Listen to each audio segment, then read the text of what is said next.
Perumpamaan tentang harta terpendam dan mutiara yang berharga.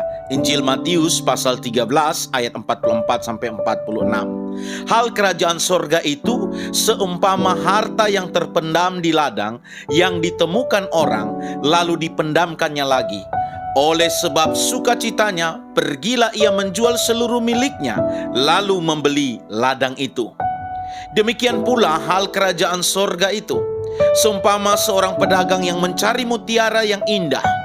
Setelah ditemukannya mutiara yang sangat berharga, ia pun pergi menjual seluruh miliknya lalu membeli mutiara itu. Seseorang akan rela berkorban untuk sesuatu yang berharga. Misalnya seorang siswa atau siswi rela latihan bertahun-tahun untuk memenangi satu kompetisi bergengsi. Ia sadar bahwa ketika ia memenanginya, jalan hidupnya akan berubah menjadi lebih baik. Pengorbanan yang dilakukannya merupakan harga yang mahal untuk itu. Namun hasil yang didapatnya jauh lebih besar dari pengorbanannya.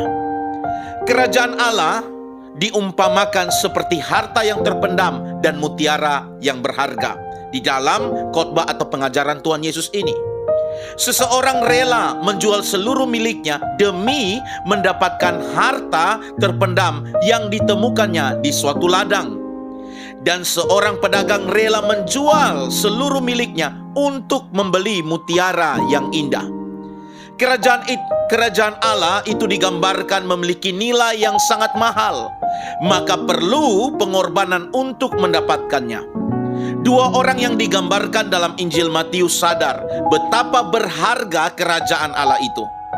Orang yang sadar bahwa kerajaan Allah itu paling berharga dan lebih dari segala sesuatu, maka ia akan melepaskan. Orang yang menyadari kerajaan Allah itu berharga, maka ia akan melepaskan apa yang dimilikinya dalam dunia yang sementara ini.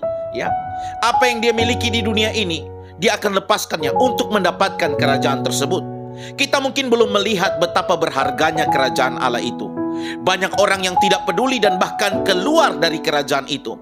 Orang lebih senang hidup dengan segala kesenangan pribadinya, memuaskan nafsu-nafsunya, dan tidak peduli dengan orang lain.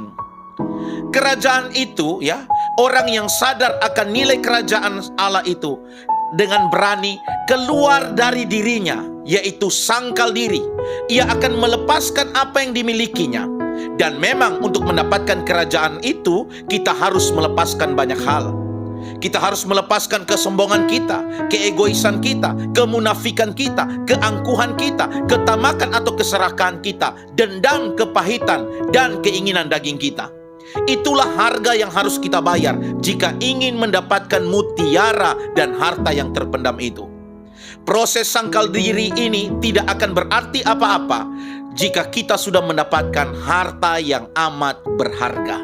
Karena itu Bapak Ibu Saudara, mari kita belajar untuk sangkal diri. Menjadi pengikut Kristus, sangkal diri. Melepaskan apa yang menjadi keegoisanmu, yang membuat engkau menjadi serakah, mengutamakan dirimu dan engkau tidak peduli orang lain. Engkau belajar untuk sangkal diri sehingga engkau bisa siap menghadapi penderitaan, tantangan, pergumulan, pikul salib ikut Yesus. Baru engkau dikatakan sebagai layak menjadi pengikutnya. Karena itu mari kita menjadi pribadi yang bijaksana, Bapak Ibu Saudara. Dari segala sesuatu yang Anda telah, dalam tanda kutip ya, korbankan untuk mengikut Tuhan, ya, maka percaya Bapak Ibu Saudara, engkau tahu kerajaan Allah itu begitu mahal, bernilai, maka Tuhan Yesus katakan bahwa kita akan dengan sukacita melepaskan segala sesuatu yang di dunia ini, yang sementara, yang menurut Ayub dan Salomo, kita datang dengan telanjang, kita pulang pun dengan telanjang. Kita datang tidak bawa apa-apa, kita pulang pun tidak membawa apa-apa. Jabatan, gelar, titel, harta kekayaan yang kita miliki akan kita tinggalkan di dunia ini ketika kematian itu datang. Karena itu mari Bapak Ibu Saudara, lepaskan ya sesuatu di dunia ini, jangan pegang kuat-kuat, karena kita tidak akan bawa apa-apa. Jangan sombong dengan jabatan, karir, materi, harta yang kau miliki. Karena begitu kematian datang menjemputmu, segala sesuatu tidak ada gunanya lagi ya di dunia ini. Kiranya kita menjadi orang Kristen yang bijaksana, dan Tuhan Yesus memberkati kita semua. Shalom.